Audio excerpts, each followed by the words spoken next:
I'm reading from the Gospel of John, the 13th chapter, tonight. Jesus, knowing that the Father had given all things into his hands, and that he had come from God and was going back to God, rose from supper. He laid aside his outer garments, and taking a towel, tied it around his waist.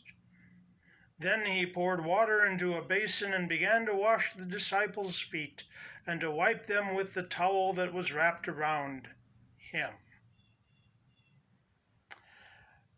Jesus says, "Do you understand what I have done to you?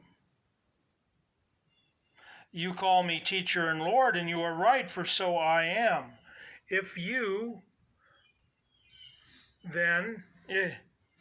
I then, your Lord and teacher, have washed your feet, you also ought to wash one another's feet.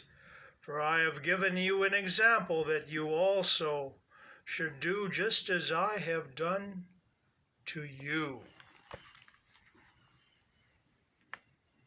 Well, what's different tonight than any other night? That's the question we ask ourselves on this Maundy, Thursday, when Jesus washed his disciples' feet. Washing feet, especially dirty feet, especially washing someone else's feet, is not something we would readily take up and do. But that is what Jesus did on the night that he was betrayed, when he and his disciples were having their Last Supper together. He, as a servant, stooped down and poured water into a basin and washed his disciples' feet one by one.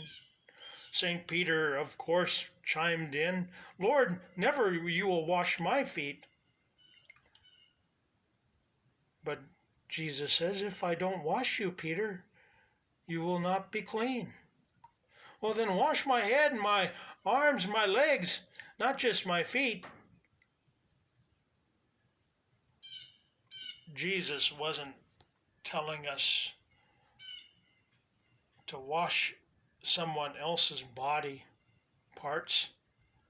He was telling us to stoop down and love one another as Jesus loves each one of us.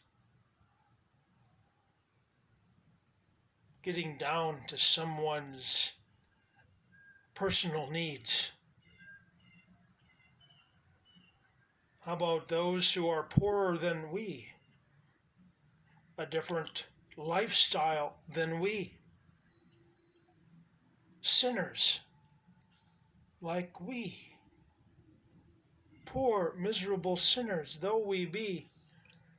Jesus says, "Do to them as I have done to you. Love them as I have loved you. Wash their feet as I have washed your feet."